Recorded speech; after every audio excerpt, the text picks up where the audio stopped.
Yan, nandito kami sa Gateway RV Park. Dito kami nag-rent sa pop-up camper namin.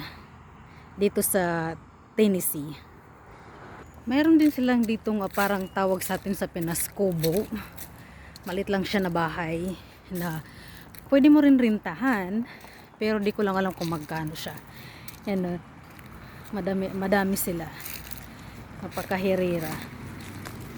Tapos yan yung mga naming kapitbahay dito. Yung mga motorhome. May malaki. Kaya lang ayaw namin ng malaki kasi magastos sa gas.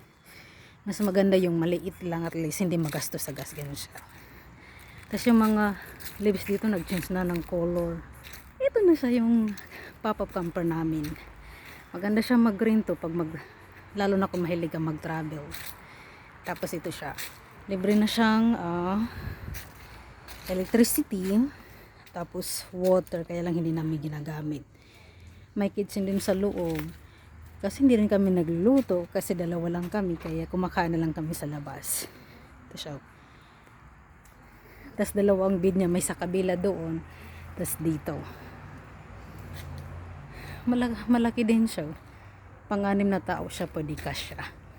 Tapos meron din kaming kapitbahay na yan, kapitbahay namin, nag-set up din siya. Pareho lang din sa amin. Kaya lang yun niya medyo maliit kasi sa amin medyo malaki-laki. Sa loob niyan, walang bathroom, kitchen lang. Pwede kang magluto. Tapos may maliit na sink na pwede mong gamitin maghugas.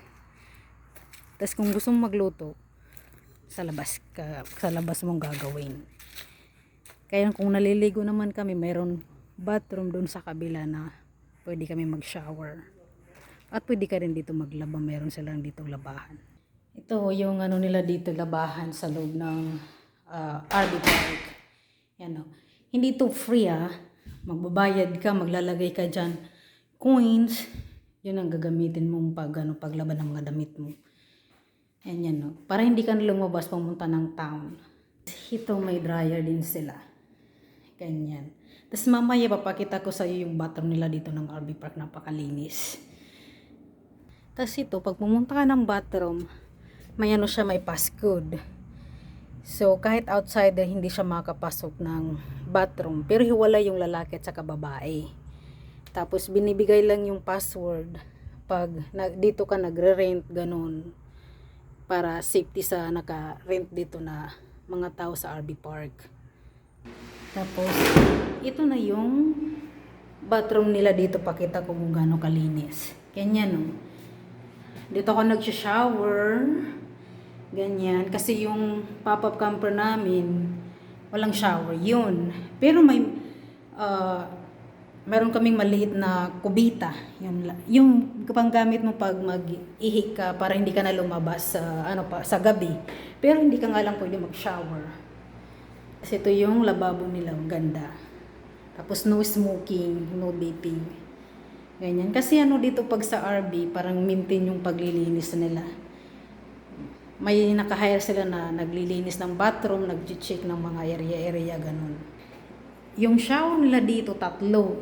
Isa, 2, 3. Pati din yung toilet nila, malinis din. 3 din siya. Para pag madaming mag-shower,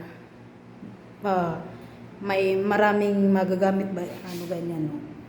Tapos may lock siya. Para pag may gumamit, pwede mo siya i-lock, ganun.